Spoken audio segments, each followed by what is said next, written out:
चलो, तो जो थर्ड सेमेस्टर इलेक्ट्रिकल इंजीनियरिंग जो डिप्लोमा कर रहा है उसका थर्ड सेमेस्टर का सिलेबस हम लोग डिस्कस कर रहे हैं। और उस जो फर्स्ट सब्जेक्ट है इलेक्ट्रिक सर्किट एट नेटवर्क, उसका ही सिलेबस हम लोग डिस्कस कर रहे हैं, ठीक है ना। तो जो first subject electric circuit and network है, electrical electric circuit and network, ठीक, इसी का सिलेबस कंप्लीट हम डिस्कस करेंगे, ठीक है। और पढ़ाएंगे भी, ठीक है। एकदम मस्त सब्जेक्ट है, अच्छा सब्जेक्ट है। मतलब कि ये, मतलब कि आगे आने वाला भी जो भी एग्जाम दोगे, अगर पढ़ने के बाद सेमेस्टर एग्जाम के बाद भी जो भी दोगे, उसमें भी बहुत क्वेश्चन इससे आता है, ठीक है। बहुत कॉन्सेप्चुअल क्वेश्चन मतलब की टॉपिक है इसमें, जितना भी है सब कॉन्सेप्ट बेस है और न्यूमेरिकल है, ठीक है। ऐसा नहीं कि इसे थ्योरी नहीं पूछा जाता है, थ्योरी भी आएगा, लेकिन ये है कि तुम्हें हर चीज याद होना चाहिए, ठीक है। तभी चलिए, ठीक है। तो ये जो यूनिट नंबर फर्स्ट वो है basic of electric circuit. Basic of electric circuit unit number अगर फर्स्ट बात करें तो टोटल मार्क्स जो होगा वो 12 मार्क्स का पूछा जाएगा। कितना? 12 मार्क्स। 12 मार्क्स से इस क्वेश्चन मतलब जितना भी टॉपिक है इसमें पूरा पढ़ लोगे तो मैक्सिमम कितना क्वेश्चन, मतलब कितना मार्क्स का क्वेश्चन आ सकता है? 12 मार्क्स का आ सकता है। अब कुछ क्या है ना कि बेसिक ऑफ इलेक्ट्रिक सर्किट में कुछ मतलब कि एलिमेंट है उसका, मतलब कुछ नेचर होता है, वो सब तुमको डिफाइन करना होता है, डिफिनेशन आना चाहिए। जैसे लीनियर एलिमेंट क्या होता है, दूसरा है नॉन लीनियर एलिमेंट क्या हो सकता है, एक्टिव पैसिव एलिमेंट क्या हो सकता है। देखो, एलिमेंट बोले कंपोनेंट बोले एक ही चीज है, ठीक है ना, कोई अलग चीज नहीं है। एलिमेंट बोले या कंपोनेंट बोले एक ही चीज है। फिर यूनिलैटरल क्या होता है, बायलैटरल एलिमेंट क्या होता है, या कंपोनेंट क्या होता है, लम्प्ड क्या होता है, लम्प्ड एलिमेंट, डिस्ट्रीब्यूटेड पैरामीटर्स या पैरामीटर्स भी बोल सकते हैं, कोई नहीं, डिस्ट्रीब्यूटेड एलिमेंट भी बोलो या डिस्ट्रीब्यूटेड कंपोनेंट बोलो, लेकिन यहाँ पे जो टर्म यूज कर रहे हैं वो पैरामीटर है, ठीक है ना। लम्प्ड पैरामीटर या लम्प्ड कंपोनेंट क्या होता है, या लम्प्ड एलिमेंट क्या होता है, ठीक है ना। ये सब बोला जा सकता है, बोलचाल में हम लोग यूज कर लेते, कोई दिक्कत नहीं है, ठीक है। लेकिन यहाँ पे जो टर्म होता है लम्प्ड या डिस्ट्रीब्यूटेड पैरामीटर लिखा हुआ है, ठीक। अब फिर डिपेंडेंट एलिमेंट इंडिपेंडेंट एलिमेंट क्या होता है, या सोर्स, ठीक है ना, यहाँ पे लिखा है कि डिपेंडेंट इंडिपेंडेंट सोर्स क्या होता है, ठीक है ना। तो भी सोर्स में ही आता है डिपेंडेंट इंडिपेंडेंट, इसीलिए सोर्स यहाँ पे लिख रखे हैं, ठीक है ना। ऐसा नहीं कि इसको हम कंपोनेंट नहीं बोल सकते, बोल सकते हैं इंडिपेंडेंट कंपोनेंट, डिपेंडेंट कंपोनेंट, कुछ भी बोल सकते हैं, कोई दिक्कत नहीं है, ठीक है। नेक्स्ट एक कॉन्सेप्ट है 1.2 में, ये concept of open circuit. Open circuit concept क्या होता है, ओपन सर्किट एक्चुअल होता क्या है, क्लोज सर्किट क्या होता है, शॉर्ट सर्किट क्या होता है, यहाँ पे ये सब कुछ मतलब कि सर्किट का कंडीशन है, ये सब open circuit, short circuit, close circuit, ये सब होता क्या है। सिंपल टर्म है, थोड़ा थोड़ा समझ लेना है बस। हाँ, फिर इस सर्किट से रिलेटेड कुछ इंपॉर्टेंट टर्म होता है, जैसे कि नोड, ये क्या होता है सर्किट में, ब्रांच, ये क्या होता है, मेश, ये क्या होता है, लूप, ये सब तुम लोग बेसिक इलेक्ट्रिकल में पढ़े थे। तो उसी का यहाँ पे मतलब कि रिपीट कर दिया है, तो उसका ही कॉन्सेप्ट है यहाँ पे। फिर 1.3 में star delta transformation, passive network में पढ़ना है केवल, ठीक है ना। पैसिव नेटवर्क में स्टार डेल्टा ट्रांसफॉर्मेशन होता क्या है, तो इसको पढ़ना भी है। और ये बहुत इंपॉर्टेंट है, ऐसा नहीं कि बाकी नहीं इंपॉर्टेंट है, बाकी भी इंपॉर्टेंट है, लेकिन ये कुछ ज्यादा ही इंपॉर्टेंट है, क्योंकि यहाँ पे थोड़ा बाकी सब तो याद हो जाएगा इजीली, लेकिन ये जो है ना थोड़ा सा दिमाग चाहिए, है ना। और लोग यहाँ पे जल्दी भूल जाते हैं, ठीक है। अब नेक्स्ट जो है वो है सोर्स ट्रांसफॉर्मेशन। यहाँ पे सोर्स ट्रांसफॉर्मेशन टेक्निक होता है। अब इसको यूज करके हम लोग कोई भी सोर्स को, जैसे वोल्टेज सोर्स है, करंट सोर्स कन्वर्ट कर सकते हैं, करंट को वोल्टेज सोर्स में कन्वर्ट कर सकते हैं। ये एक तरह से टेक्निक है कि सोर्स ट्रांसफॉर्मेशन टेक्निक बोलते हैं इसको कम्प्लीटली। ये होता क्या है कि मतलब कि इसको यूज करके हम लोग क्या करेंगे, तो सर्किट को रिड्यूस करते हैं। सर्किट को, कॉम्प्लेक्स सर्किट है तो उसको सिंपल सर्किट कन्वर्ट कर सकते हैं, ठीक है ना, इस टेक्निक को यूज करके, ठीक है। नेक्स्ट जो है 1.5, ये है क्रिचॉफ्स करंट लॉ, केसीएल। अभी क्रिचॉफ्स करंट लॉ, केसीएल हो गया, और क्रिचॉफ्स वोल्टेज लॉ, केवीएल, ये भी पढ़े होगे तुम लोग वहाँ पे बेसिक के इलेक्ट्रॉनिक्स फर्स्ट सेमेस्टर में, सॉरी बेसिक इलेक्ट्रिकल में पढ़े होगे, ठीक है। फिर इसका एप्लीकेशन पढ़ेंगे, इसको यूज कहाँ करेंगे, ठीक है ना। बहुत इस सब का एप्लीकेशन पढ़ना है, कहाँ ये सब फेल हो सकता है, all these are conceptual things, okay. Next है जो है वो है mesh analysis. Mesh analysis and nodal analysis, अभी दोनों मेथड को हम लोग बोलते हैं मेथड ऑफ एनालिसिस। मतलब कि सर्किट में मेथड ऑफ एनालिसिस की अगर बात करें, method of analysis, method of analysis में दो ही मेथड आएगा, एक होगा तुम्हारा mesh analysis, mesh analysis, analysis, ठीक है, और दूसरा है nodal analysis. Nodal analysis completely पढ़ाएंगे हम ये सब्जेक्ट को, ठीक है। ऐसा नहीं बाकी भी पढ़ा देंगे, कोई दिक्कत नहीं है, मगर इसको हम कंप्लीटली पढ़ाएंगे। नेक्स्ट है, अब सर्किट में कुछ कंडीशन होता है, जैसे कि बात करेंगे कि ट्रांजिएंट कंडीशन क्या होता है, स्टेडी स्टेट कंडीशन क्या होता है, ठीक है। Concept of initial and final condition, initial और फाइनल कंडीशन का अच्छा कॉन्सेप्ट पढ़ेंगे यहाँ पे, ठीक है, स्विचिंग सर्किट में, ठीक है ना। तो ये सब मीनिंग समझेंगे वहाँ पे कि T equal to zero minus, T equal to zero plus क्या होता है, टी इक्वल टू इन्फिनिटी क्या होगा, ठीक है ना। ये सब जो भी पढ़ना है वो आर एल सी, जो भी सर्किट होगा आर एल सी, जहाँ पे देखो, जहाँ पे स्टोरिंग एलिमेंट होता है ना, जहाँ पे एनर्जी स्टोर करता है, वहीं पे मतलब कि हम लोग को ट्रांजिएंट, स्टेडी स्टेट, या ये सब जो टर्म होता है वो इसी सर्किट में आएगा जहाँ पे स्टोरिंग एलिमेंट होगा, ठीक है ना। इसको एनर्जी स्टोरिंग एलिमेंट ही बोलते हैं, ठीक है ना। यहाँ पे हम लोग पूरा अच्छा से मतलब समझेंगे, बहुत कॉन्सेप्चुअल टॉपिक है, ठीक है ना। मतलब कि high weighted conceptual, high weighted, high weighted concept, conceptual circuit, यहाँ पे हाई वेटेड कॉन्सेप्चुअल सर्किट है, ठीक है। मतलब टॉपिक है note circuit, I will talk that is topic, okay, यही चीज है।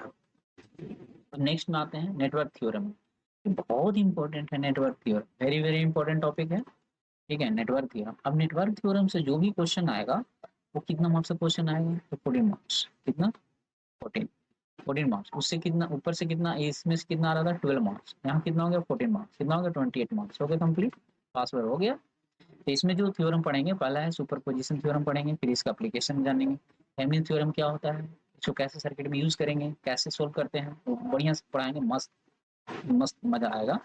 फिर इसका एप्लीकेशन, फिर नॉर्टन थ्योरम क्या होता है, इसका एप्लीकेशन, रेसिप्रोसिटी थ्योरम क्या होता है, फिर इसका application, maximum power transfer theorem क्या होता है, इसका फिर मतलब कि एप्लीकेशन देखेंगे, कहाँ यूज करेंगे, कहाँ नहीं यूज होता है ये जितना भी थ्योरम है ऊपर पढ़े हो, ठीक है ना।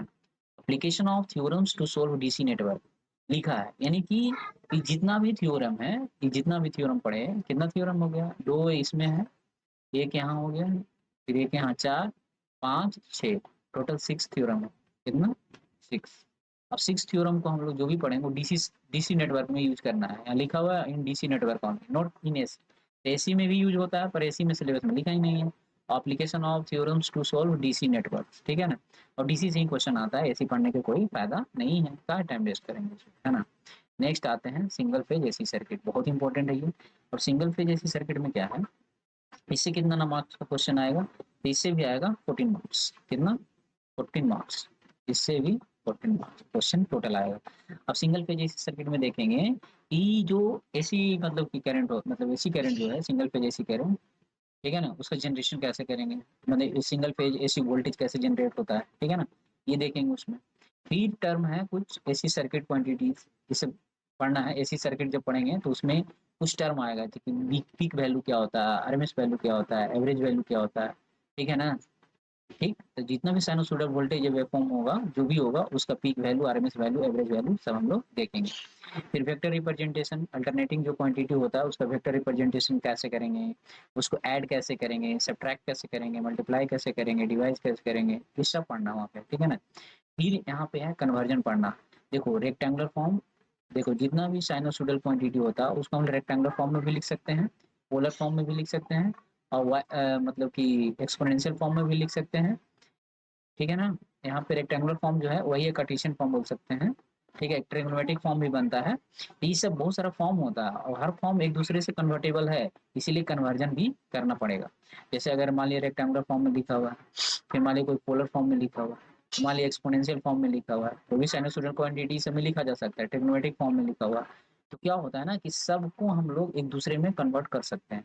मान लिया पोलर में है तो हम लोग रेक्टेंगुलर में कर लेंगे, रेक्टेंगुलर में है तो पोलर में कर लेंगे, रेक्टेंगुलर में है तो ट्रिग्नोमेट्री में कर लेंगे, इस तरह से हम लोग कन्वर्जन कर सकते हैं। फिर वेवफॉर्म की बात करेंगे कि जितना भी सर्किट होगा, जैसे रेजिस्टिव सर्किट है, इंडक्टिव सर्किट है, कैपेसिटिव सर्किट है, तो इस सब में फेजर डायग्राम बनाएंगे, इसका वेवफॉर्म देखेंगे, वोल्टेज या करंट का कौन सा सर्किट लीडिंग हुआ, कौन लैगिंग हुआ, कौन यूनिटी पावर फैक्टर पे काम करेगा, ये सब यहाँ पे हम लोग कॉन्सेप्ट समझेंगे, ठीक है। ऐसे भी ये भी टॉपिक बेसिक इलेक्ट्रिकल इंजीनियरिंग में पढ़ना था, बेसिक इलेक्ट्रिकल इंजीनियरिंग पढ़ना था, ठीक है। फिर आगे बात करेंगे एसी सीरीज और एसी पैरेलल सर्किट्स।